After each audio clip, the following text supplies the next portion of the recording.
ప్రియ దేవుని బిడ్డలారా, నేను ఎందుకు చెప్తున్నాను ఈ మాట అంటే, ఒకళ్ళని బట్టి మన మనస్సు కృంగన అవసరం లేదు. ఒకళ్ళని బట్టి మనం దిగజార్చుకోవాల్సిన అవసరం లేదు. ఒకరిని బట్టి ఒకరు దిగజారిపోవాల్సిన అవసరం లేదు. భర్తను బట్టి భార్య, భార్యని బట్టి భర్త, నీ కుటుంబాన్ని బట్టి ఎదుటి వాళ్ళ కుటుంబం, ఆ కుటుంబాన్ని బట్టి ఈ కుటుంబం దిగజారిపోవాల్సిన అవసరము లేదు. ఎందుకంటే పరలోక రాజ్యంలో ఎవరికి వారే. ఆ పరలోక రాజ్యం పొందుకోవడం కోసం మనం ఈ దినాన మనం ప్రయాసపడాలి. హల్లెలూయా, హల్లెలూయా. చూడండి ప్రియమైన దేవుని బిడ్డలారా, మన యొక్క విశ్వాస జీవన విధానంలో, మన యొక్క నైతిక జీవితంలో నైతిక విలువలను పాటించి మన యొక్క జీవన గమనాన్ని మనం ఎప్పుడు కూడా కొనసాగించుకుంటూ ఉండాలి.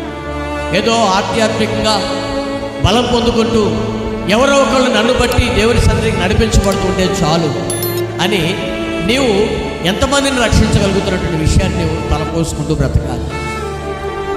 ఆ దినాలలో ఒక్కొక్క యూదుని పట్టుకొని ఎంతమంది వస్తారంట? 10 మంది వస్తారు. మరి ఈ దినాలలో మనం దేవుని సన్నిధికి మనం పిలుచుకొని వస్తున్నామా? కనీసం ఒక్కరైనా మనం పిలుచుకొని వస్తున్నామా? ఎవరైనా మనం 10 మంది కూర్చున్నామంటే ఏం మాటలు మాట్లాడుకుంటాం? దేవుని వాక్యాన్ని పక్కన పెడతాం. దేవుని వాక్యాన్ని పక్కన పెట్టేసి లోక సంబంధమైన మాటలు మాట్లాడుకోవడం ఎక్కువ కాదా? వాస్తవమేనా కాదా? మరి అలాంటిది ఒక 10 మంది, ఒక 2-3 కూర్చున్నప్పుడు నీ ప్రక్కన ఉన్నటువంటి వాళ్ళకి నువ్వు సువార్త చెప్పి, నీ ప్రక్కన ఉన్నటువంటి వాళ్ళకి దేవుని బలాన్ని, దేవుని యొక్క జ్ఞానాన్ని, దేవుని యొక్క కృపను బయలుపరిచి, నీ పట్ల దేవుడు చేసిన మేలైనటువంటి కార్యాలను 10 మందికి తెలియజేసి, నిన్ను నీ కుటుంబాన్ని నువ్వు ఎందుకు రక్షించుకోలేకపోతున్నావు?